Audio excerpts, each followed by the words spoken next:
Today we're looking at the Tudor Oyster Date reference 74,000, and we're going to talk about why these watches are so amazing, and especially these beautiful Tudor Ranger dials.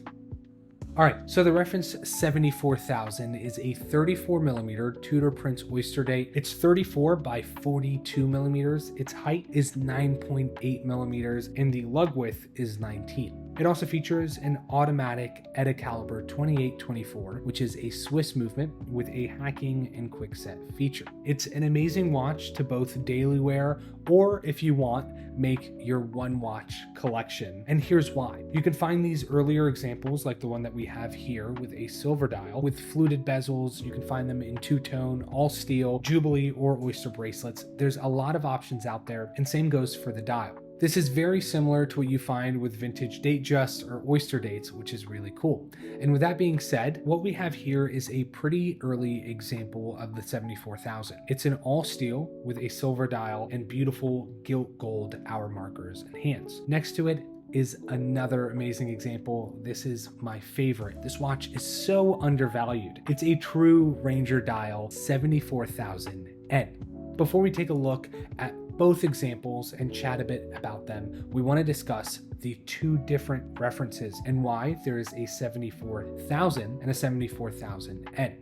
It's a slight difference. It's nothing too major, but as you can see with the 74,000 on the dial, it says Prince Oyster Date, and the 74,000N just says Prince Date. This slight difference was done in a transitional period for Tudor. It was in the 90s when they slowly started pulling away from the Rolex branding that they were known for and started having more of their own brand identity. Whichever you pick, you're getting a whole lot of value. I love the early examples with these Swiss only dials and these gold hour markers because it has a real vintage feel. It's what I love about vintage Rolex and Tudor. It's a plastic crystal with a folded link bracelet and a similar design to the Rolex Oyster Date. It even has the Rolex signed case, crown, and clasp. It's a super affordable version of Rolexes from the era. And then you take a look at the reference 74,000N. This is a more modern era. It's neo-vintage for sure. This reference feels more modern altogether. You have a sapphire crystal and a more robust case design, and then you have a beautiful Tudor Ranger dial, which I think is very undervalued and does not get the attention that it deserves. I think it's a better reissue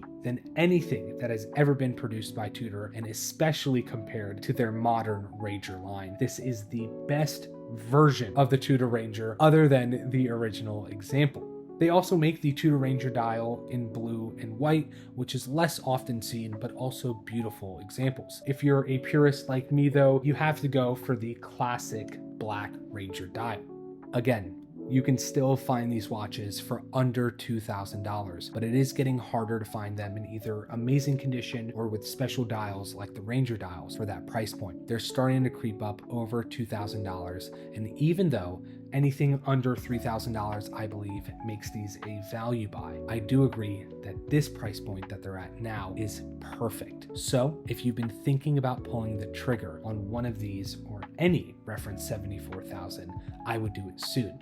And the best part is, both of these examples are available right now over in the Vintage Watch Shop. So if you end up buying one of these beautiful Tudors or any other vintage watch in the watch shop, I can promise you it will not disappoint.